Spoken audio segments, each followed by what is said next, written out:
नमस्कार,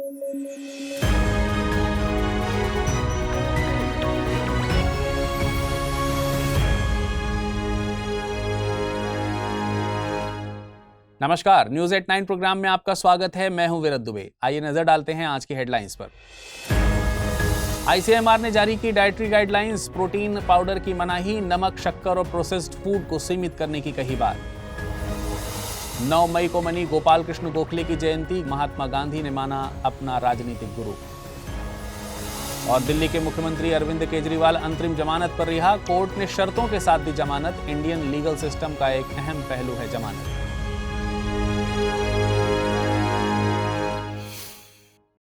खबरों में आगे बढ़ेंगे, लेकिन उससे पहले आपको बता दूं, अगर इस बुलेटिन को पीडीएफ फॉर्मेट में पढ़ना चाहते हैं तो अमृत उपाध्याय 007 इस टेलीग्राम से जुड़कर डाउनलोड कर आसानी से पढ़ सकते हैं। अब आइए नजर डालते हैं खबरों पर विस्तार से। जैसा खाएं अन्न वैसा होवे मन, एक बहुत पुरानी कहावत है और मतलब ये है कि आप जैसा खाना खाएंगे आपका मन वैसा ही बनेगा। मन खाने पर निर्भर करता है या नहीं, इस बात का कोई साइंटिफिक वैलिडेशन नहीं है। हाँ, लेकिन आप जैसा खाना खाएंगे वैसा तन यानी शरीर जरूर बनेगा। आपके खाने की प्लेट आपके शरीर के हेल्दी और अनहेल्दी होने को डिसाइड करती है। इसी बात को समझते हुए हैदराबाद स्थित NIN यानी नेशनल इंस्टीट्यूट ऑफ न्यूट्रिशन ने भारतीयों के लिए डाइटरी गाइडलाइंस जारी की हैं। NIN ICMR यानी Indian council of medical research के तहत काम करता है। इन गाइडलाइंस में लोगों को बॉडी बिल्डिंग के लिए प्रोटीन सप्लीमेंट लेने की मनाही की गई है। नमक, शक्कर और अल्ट्रा प्रोसेस्ड फूड को लिमिट करने की सलाह दी गई है। साथ ही हेल्दी फूड चॉइसेस के लिए फूड लेबल्स को पढ़ने की एडवाइस दी गई है। NIN के मुताबिक ज्यादा अमाउंट में प्रोटीन पाउडर लेने से शरीर में बोन मिनरल्स में कमी और किडनी डैमेज होने का खतरा रहता है। वहीं आप एक दिन में जितना टोटल एनर्जी इंटेक ले रहे हैं, शुगर उसका 5% से भी कम होना चाहिए। एक बैलेंस डाइट वो है जिसमें 45% कैलोरी अनाजों और मोटे अनाजों से मिले, 15% कैलोरी दालों, बीन्स और मीट से मिलनी चाहिए। बाकी की कैलोरी नट्स, सब्जियों, फल और दूध से हासिल होने चाहिए।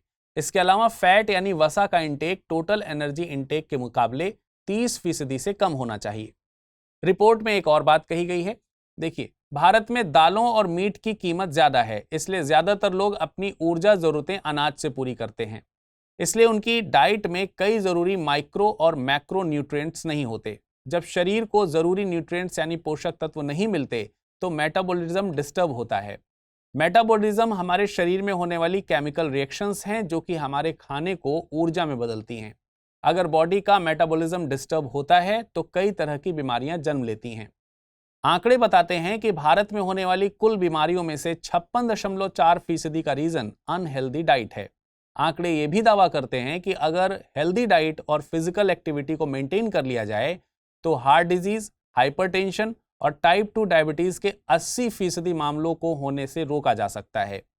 आपको बता दें कि हमारे शरीर को स्वस्थ रखने के लिए हेल्दी बैलेंस डाइट की जरूरत होती है, जो कि पोषक तत्वों से मिलकर बनती है। इन पोषक तत्वों को माइक्रो और मैक्रो न्यूट्रिएंट्स में रखा जाता है।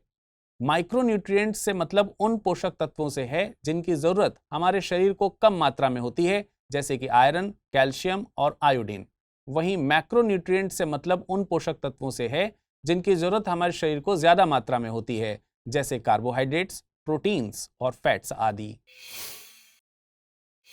9 मई को भारत के उदारवादी राष्ट्रवादी नेता गोपाल कृष्ण गोखले की जयंती मनाई गई। उनका जन्म वर्तमान महाराष्ट्र के रत्नागिरी जिले में 9 मई 1866 को हुआ था। उन्होंने मुंबई के एल्फिंस्टन कॉलेज से एजुकेशन हासिल की थी। इसके बाद पुणे के फर्ग्यूसन कॉलेज में प्रोफेसर के तौर पर पढ़ाना शुरू किया। वे साल 1889 में भारतीय राष्ट्रीय कांग्रेस से जुड़े। उन्हें भारतीय इतिहास में कांग्रेस के नरम दल के प्रमुख नेता के तौर पर जाना जाता है। देखिए, स्वतंत्रता के दौरान कांग्रेस में 2 तरह के गुट काम कर रहे थे, नरम दल और गरम दल। नरम दल के नेता ब्रिटिशर्स से जो भी मांग रखते थे वे बेहद सीमित सुधारों, आर्थिक मांगों तक सीमित थी। नरम दल का रवैया उदारवादी था। इसके विपरीत गरम दल के लोग अपनी सांस्कृतिक विरासत के बलबूते भारत को सभी देशों के समान मानकर चलते थे। वे ब्रिटिशर्स से अपनी मांग याचक के तौर पर नहीं बल्कि अपने हक के तौर पर करते थे। गोपाल कृष्ण गोखले 1899 में बॉम्बे लेजिस्लेटिव काउंसिल के सदस्य बने। वे पहली बार राष्ट्रीय स्तर पर हाईलाइट हुए थे तब जब वेल्बी कमीशन आया था। वेल्बी कमीशन को ब्रिटिशर्स द्वारा भारतीय व्यय की जांच के लिए नियुक्त किया गया था। गोपाल कृष्ण गोखले को इस कमीशन के सामने भारतीय पक्ष रखने के लिए चुना गया था। उन्होंने ब्रिटिश सैन्य वित्त पोषण नीतियों को उजागर किया जो कि भारतीय करदाताओं पर भारी बोझ डालती थी। उन्होंने भारतीय राष्ट्रीय कांग्रेस के 1905 में बनारस में हुए अधिवेशन की अध्यक्षता भी की थी। साल 1905 में उन्होंने सर्वेंट्स ऑफ इंडिया सोसाइटी की स्थापना की। इसका मकसद लोगों को भारत की सेवा में समर्पित होने की ट्रेनिंग देना था। वे एमजी रनाडे से खासे प्रभावित थे। उन्होंने एमजी रनाडे को अपने सार्वजनिक और राजनीतिक जीवन का गुरु माना है। 1908 में उन्होंने रनाडे इंस्टीट्यूट ऑफ इकोनॉमिक्स की स्थापना की, जहां पर उन्होंने जाति प्रथा और छुआछूत का विरोध किया। साल 1909 के मॉर्ले मिंटो सुधारों की फ्रेमिंग में उनकी महत्वपूर्ण भूमिका थी। मॉर्ले मिंटो सुधारों को भारत में संवैधानिक सुधारों की शुरुआत माना जाता है। उन्होंने साल 1911 में वीकली न्यूज़पेपर हितवाद पब्लिश किया। अपनी ऑटोबायोग्राफी में महात्मा गांधी ने गोपाल कृष्ण गोखले को अपना राजनीतिक गुरु माना है।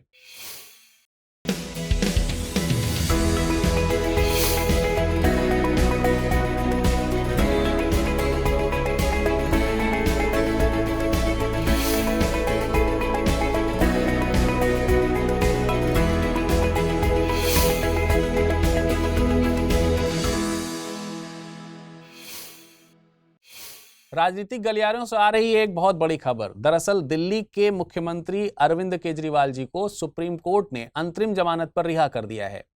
अगर आप इस खबर से पहले रूबरू नहीं हुए हैं तो हम आपको बता दें कि अरविंद केजरीवाल जी को दिल्ली एक्साइज पॉलिसी स्कैम में कथित तौर पर कनेक्शन के चलते ईडी ने अरेस्ट किया था।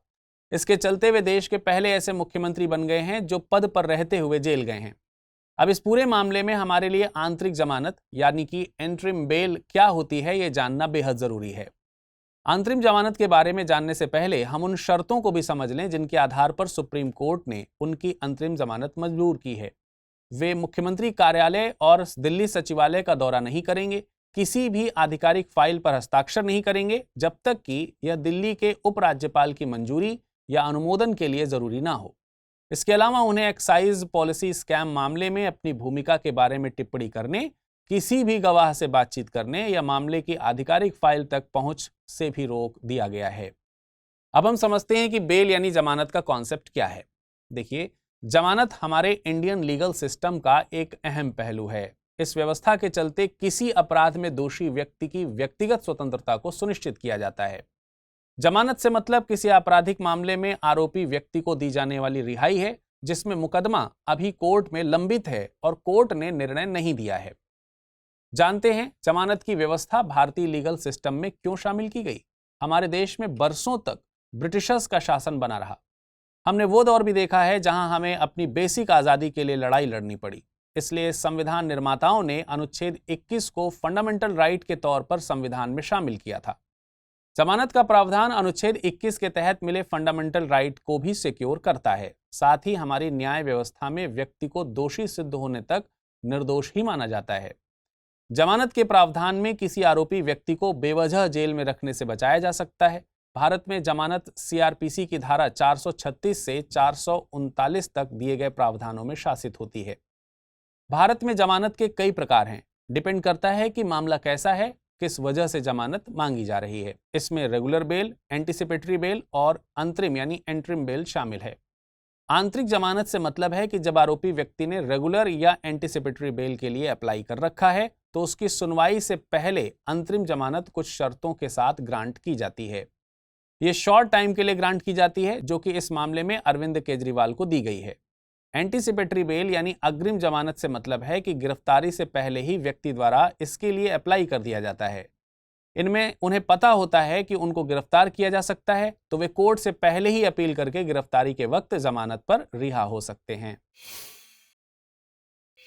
भारत और यूरोपियन यूनियन के बीच 14वें काउंटर टेररिज्म डायलॉग का आयोजन किया गया। इस मौके पर भारत और यूरोपियन यूनियन दोनों ने आतंकवाद के हर तरीके की आलोचना की। साथ ही आतंकवाद की चुनौती से निपटने के लिए अंतर्राष्ट्रीय सहयोग को बढ़ावा देने पर जोर दिया। इस मौके पर यूरोपियन यूनियन के यूरोपोल और भारत की सीबीआई के बीच साथ मिलकर काम करने की व्यवस्था पर भी सहमति बनी है। साथ ही वैश्विक स्तर पर आतंकवाद से निपटने के लिए GCTF यानी ग्लोबल काउंटर टेररिज्म फोरम को बेहद जरूरी बताया गया है। GCTF एक अनौपचारिक अराजनीतिक बहुपक्षीय आतंकवाद विरोधी मंच है। GCTF का गठन साल 2011 में किया गया था। यह दुनिया भर के विभिन्न देशों को आतंकवाद से निपटने की रणनीतियों को आपस में साझा करने का एक फोरम प्रदान करता है। ये फोरम दुनिया भर के नीति नियंताओं के लिए आतंकवाद से मुकाबला करने वाली गैर बाध्यकारी रणनीतियां तैयार करता है। भारत और यूरोपियन यूनियन दोनों ही GCTF में सदस्य के तौर पर शामिल हैं। वर्तमान में GCTF की अध्यक्षता यूरोपियन यूनियन और इजिप्ट के पास है। चलिए अब वक्त हो चला है आज के बुलेटिन में रैपिड न्यूज को देखने का। प्रधानमंत्री की आर्थिक सलाहकार परिषद ने एक रिपोर्ट जारी की। यह रिपोर्ट धार्मिक अल्पसंख्यकों की आबादी पर आधारित है। इस रिपोर्ट में 1950 से 2015 के बीच दुनिया भर के देशों में आबादी की धार्मिक संरचना में आए बदलाव पर प्रकाश डाला है। यदि हम भारत की बात करें तो इस अवधि में भारत में बहुसंख्यक धर्म यानी हिंदुओं की आबादी में 7.8% की गिरावट देखी गई है। वहीं भारत में अल्पसंख्यक समूहों मुस्लिम, ईसाई और बौद्ध साथ ही सिखों की हिस्सेदारी में भी वृद्धि हुई है, लेकिन जैन और पारसियों की आबादी में गिरावट दर्ज की गई है। सबसे अधिक वृद्धि मुस्लिम आबादी में देखी गई है, जो कि 43.15% के करीब रही, और ईसाई आबादी में यह वृद्धि 5.38% के आसपास रही है। परिवर्तन चिंतन नाम से त्रिसेवा सम्मेलन नई दिल्ली में आयोजित हुआ। यह सशस्त्र बलों की संयुक्तता और एकीकरण पर आयोजित होने वाला सम्मेलन है। इसकी अध्यक्षता chief of defence staff general Anil Chauhan ने की है। इसका उद्देश्य नवीन सुधार विचारों और पहलों को उत्पन्न करना है तथा तीनों सेनाओं के विभिन्न क्षेत्रों में हुई प्रगति पर समीक्षा करना है। इसके अलावा भविष्य के युद्धों के लिए तैयार रहने की उनकी तत्परता को मजबूर करना और तीनों सेनाओं को मल्टी डोमेन संचालन के लिए सक्षम बनाना है।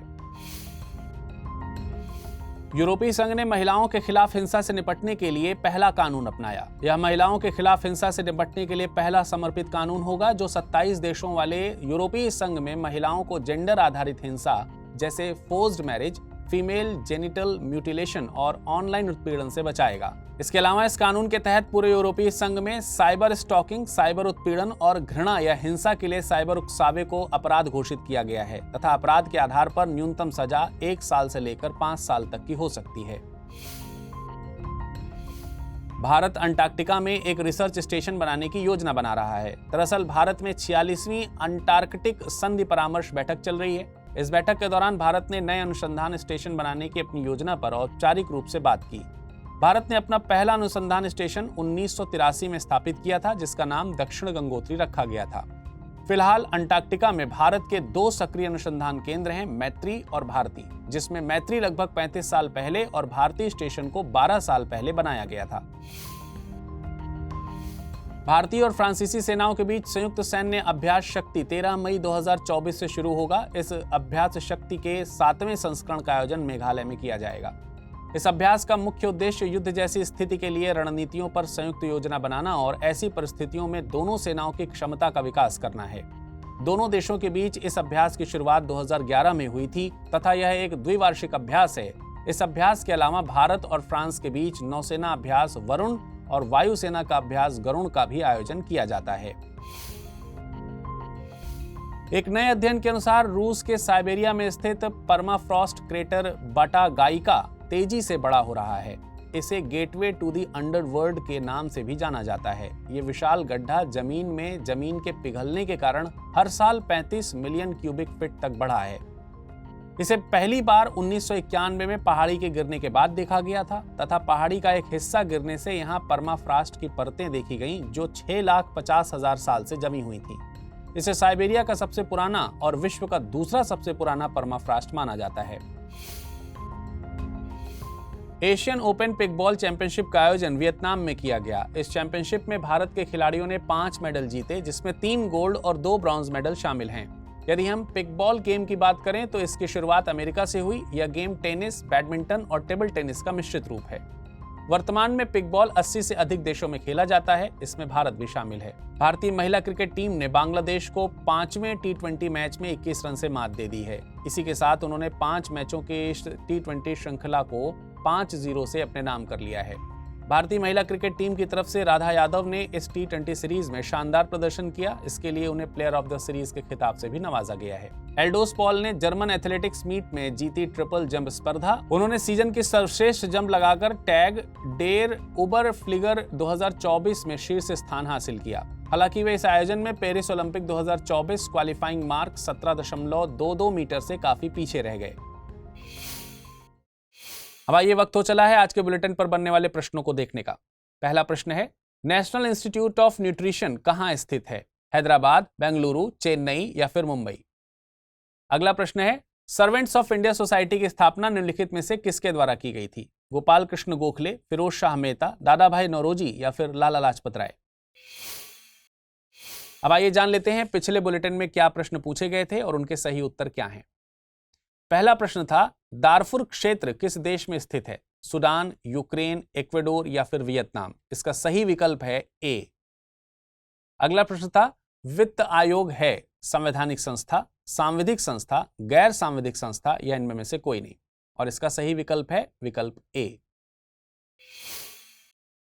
आज के बुलेटिन में फिलहाल इतना ही। मुलाकात करेंगे कल हफ्ते भर की कंपाइलेशन के साथ। अपना ख्याल रखिएगा। धन्यवाद।